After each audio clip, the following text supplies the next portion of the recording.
So we have an ICT bullish breaker here, but I want you to think about how the market from this high traded down and then traded up and then through it. What does that make this range from this low to that high? Once we broke out above this high here, which is what we were anticipating, this becomes a balanced price range. What makes it balanced? We had a high, we traded down, so sell side delivery has been offered, not sell side liquidity. Sell side delivery is any price run from a high to a low. We have had sell side delivery from here and here, that range. Now, when we run right back over that entire range again, from that low up to that high, which is what we're doing here over time, as soon as we break through here, this high to that low is now a balanced price range. There is absolutely no reason to anticipate, expect, or want to see price come back down below that low. Why? Because the focus is up here. So where is the mile markers at going to be? Where's the rest stops along the way? Well, when the market runs above this area here, it's more likely to do what? Treat this level here as a breaker or a springboard to go higher. Why? Because this high has a lower low that's higher than this low over here. So the market comes back down. Does it wick through that high? Absolutely. And that's permissible. Look where the bodies close right here and it opens right there. So there are wicks that are going down into this buy side imbalance, sell side efficiency, which is a BISI. It's a fair value gap, but what specifically stands out here? What is that? What's the segment between this high on that candlestick right there to this candlestick's high? What is this area? It's inefficient. But then when we see this candlestick here trade down into it, it erodes some of this inefficiency. So it starts from here to here. This becomes a breakaway gap. We don't want to see that filled in.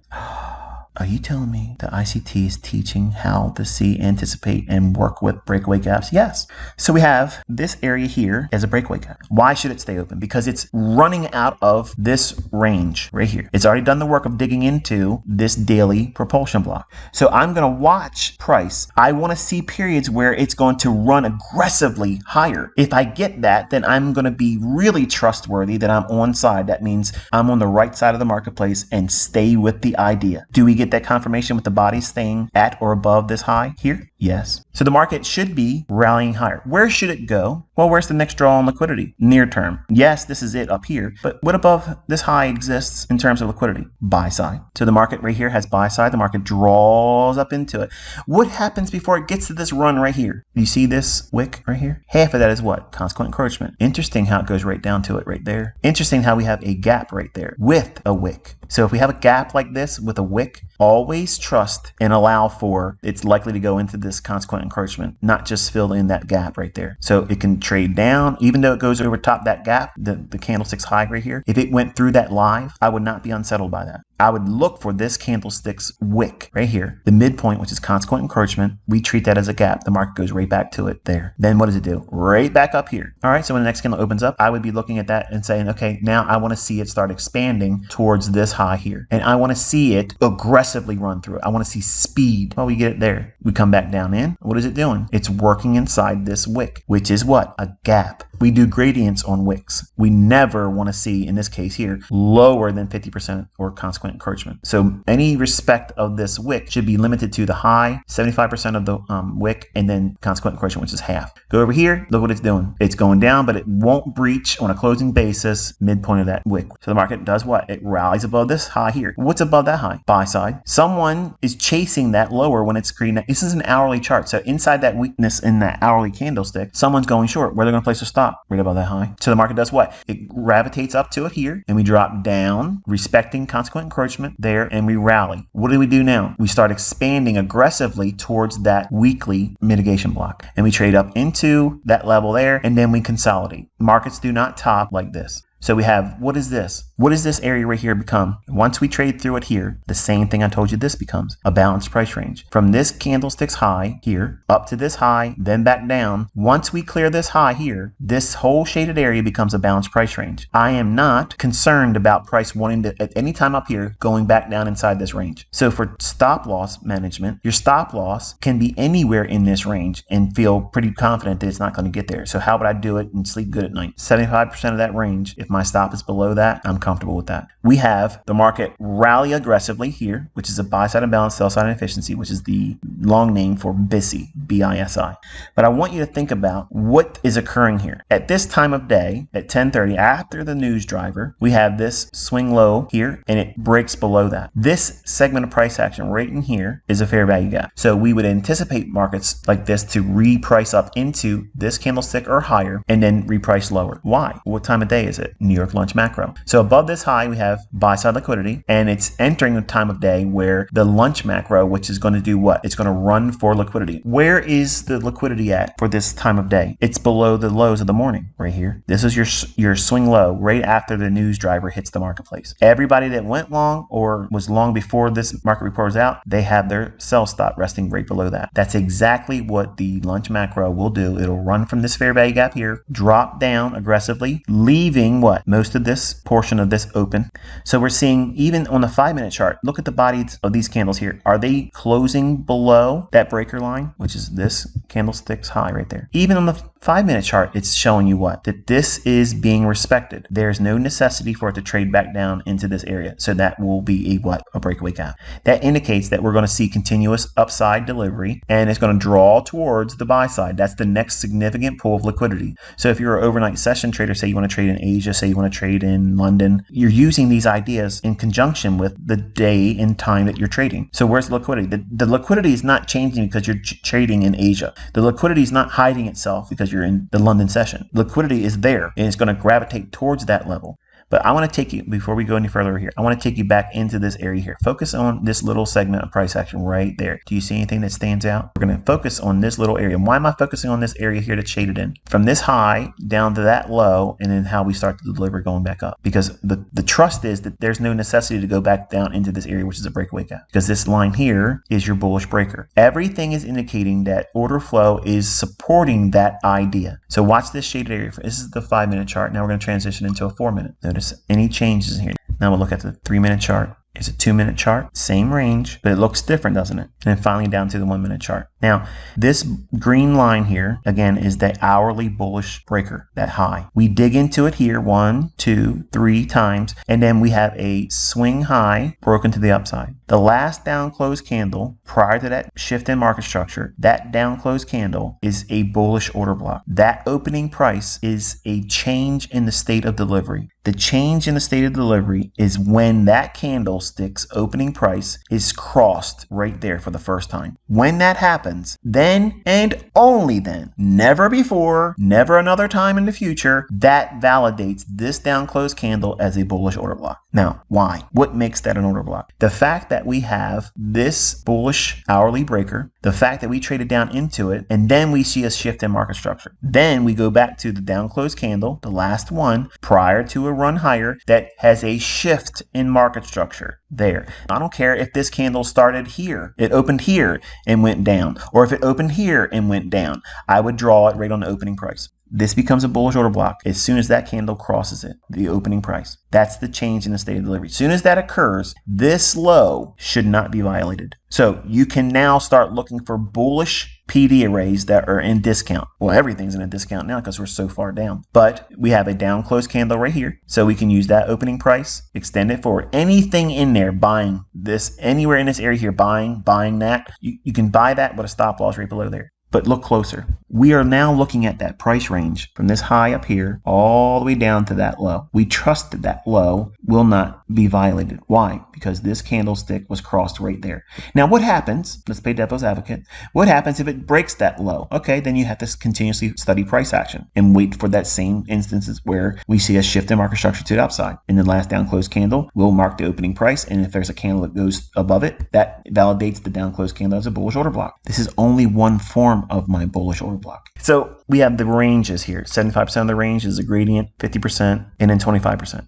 So I want you to notice how as price works very close to the 25% of that range, again, the range is the high to that low, we are trusting that it wants to go higher now because we have a change in the state of delivery. When that candle starts moving above that opening price, now we have it. It's in place. We have a shift in market structure. All lights are green for going higher. Look at price. Order flow. What kind of order flow? Institutional order flow. Easiest, right to the chase, no bones bones about it. Easiest thing is if we're bullish, we want to see down close candles support price. If we see a short-term low taken out, we expect to see that as a stop run, and then price should revert right back into going higher right away. And everything I just said, reverse it for when the markets are bearish. We have a down close candle here. Draw it out in time. Does price support at that level? Yes. Yes. Yes. Does it start moving higher? Yes. Does it take out short-term highs? Yes. Yes. Down close candle. Is price supporting it as a bullish order block? Yes. It's not going below it. Does price go higher and take out high? Yes, it does. We have a down close candle. Does price go down into it and reject that area and leave it and break a high? Yes. Down close candles here. Why am I picking this one? Because it's above this high here and this high here. So does it support price? Look at it. What happens when it hits it? Starts going higher. Does it take out a short-term high? Yes, it does.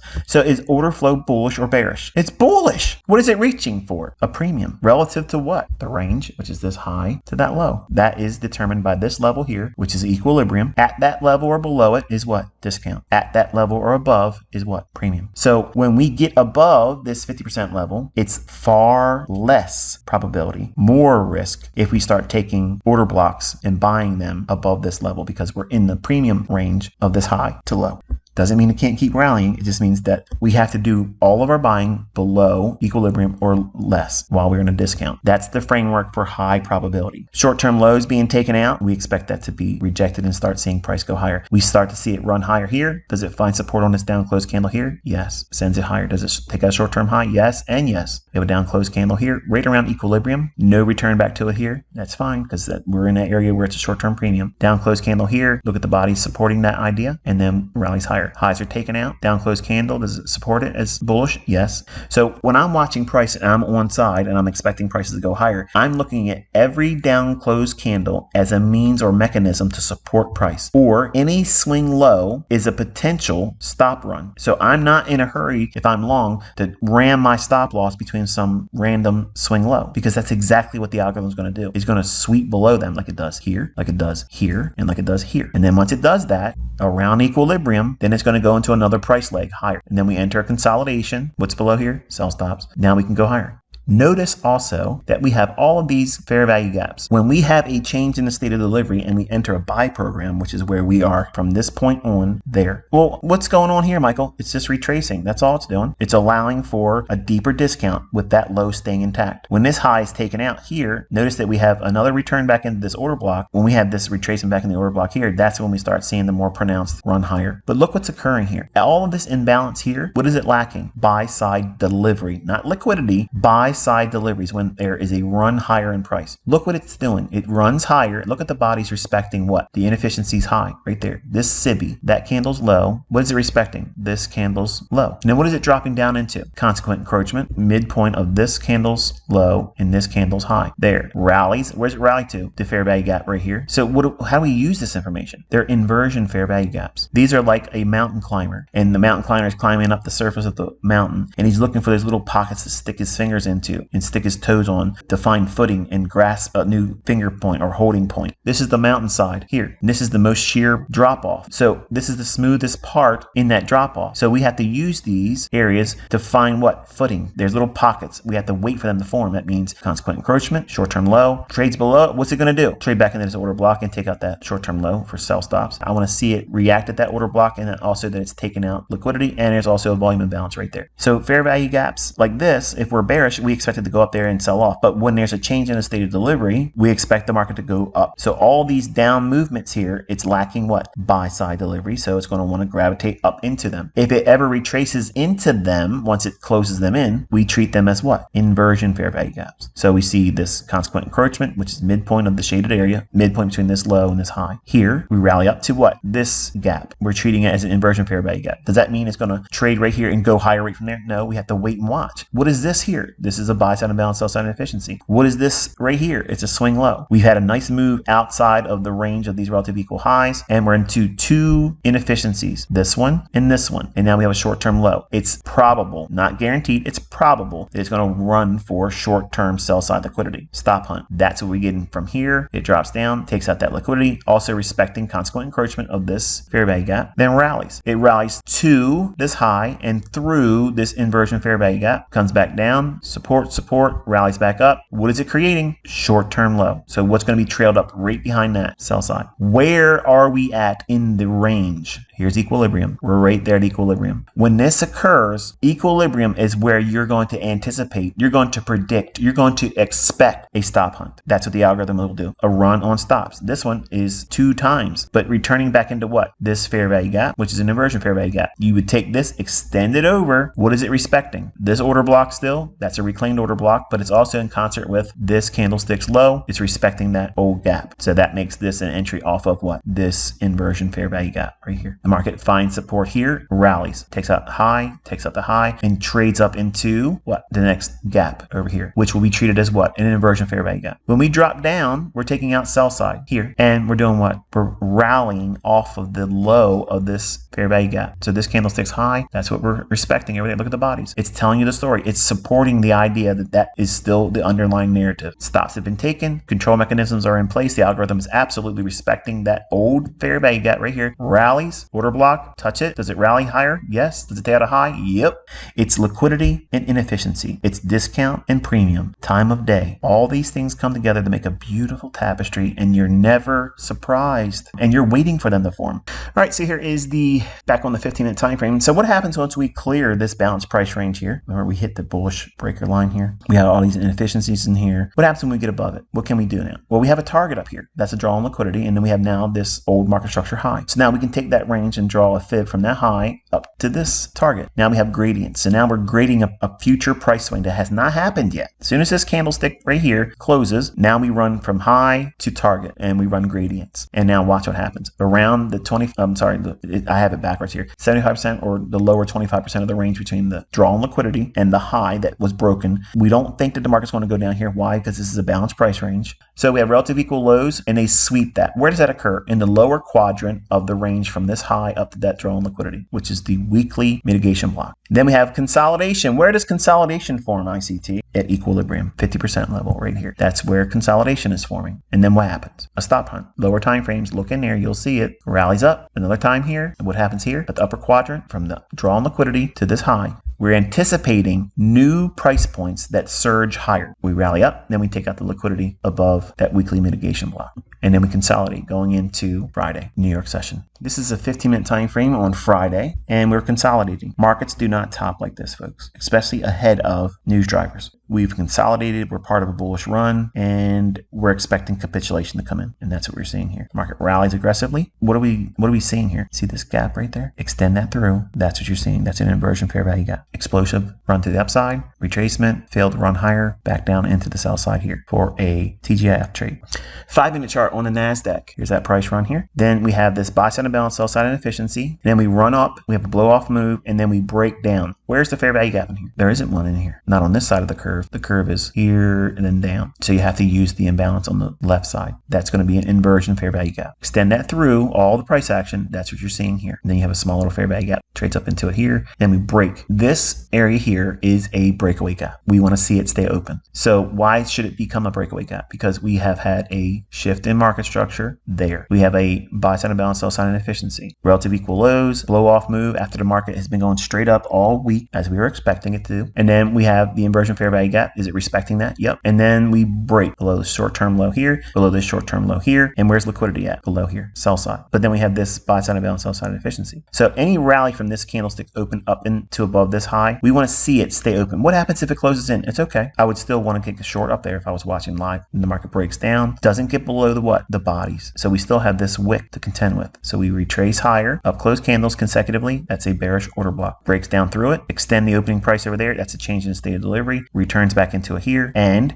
all of this consolidation is time distortion. It's not time for the market to do anything. It's not going to do it. It's already ran the low here, which is the lunch macro for New York. It's already did that. But we're not done. We have TGIF. It's Friday. It's likely to do what? 20 to 30% of the weekly range in terms of a retracement from the high of the week. Where's the high of the week? Over here. When can we trust that's the high of the week? When we see this element here, and then we start seeing everything start breaking down. This high is intact. But what happens if it runs up and goes higher? Then you're wrong. How's that for logic? You're going to get it wrong sometimes. What time does time distortion stop? What did I teach you? Post New York lunch, we start seeing 2 o'clock to 4 o'clock. That's your PM session time. Then all of a sudden, what happens? The market delivers a run through low, lower low, fair value gap, trades up into it, consequent encroachment of the low on this wick, sells off, hits the sell side liquidity, and trades to the 20% level of the weekly candlestick. So from the high to the low, measure that, and it retraces 20% of the weekly range in here. And here's a 1 minute chart of that time of day. Here's the PM session. So here's the lower quadrant, or 25% of the range that's shaded here. So here's the high, 75% of that range, 50% of that range, 25% of that range, and the low of it. Right away, this should jump off at you. That's a breakaway gap. Why? Why should that be a breakaway gap? Because we are under time distortion. That means all of this back and forth price action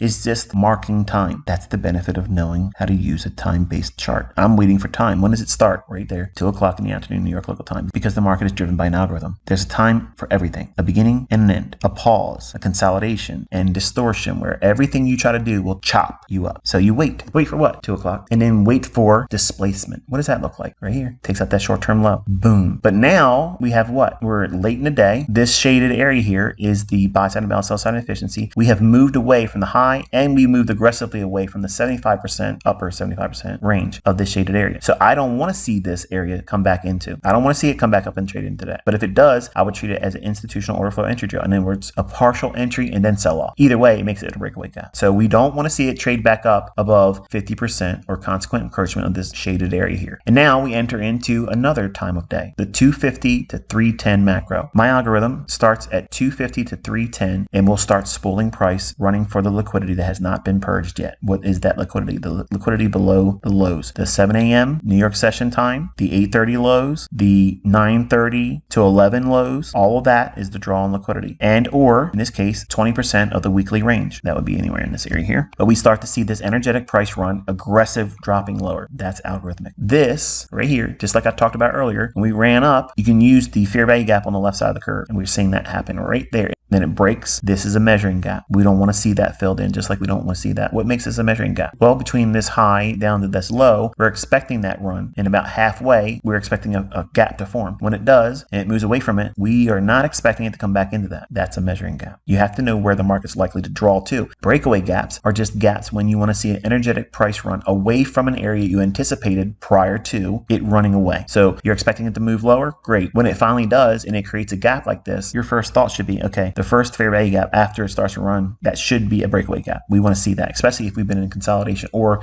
experiencing time distortion. Time distortion is simply a matter of time between segments of time of the day where markets will start spooling. That's it.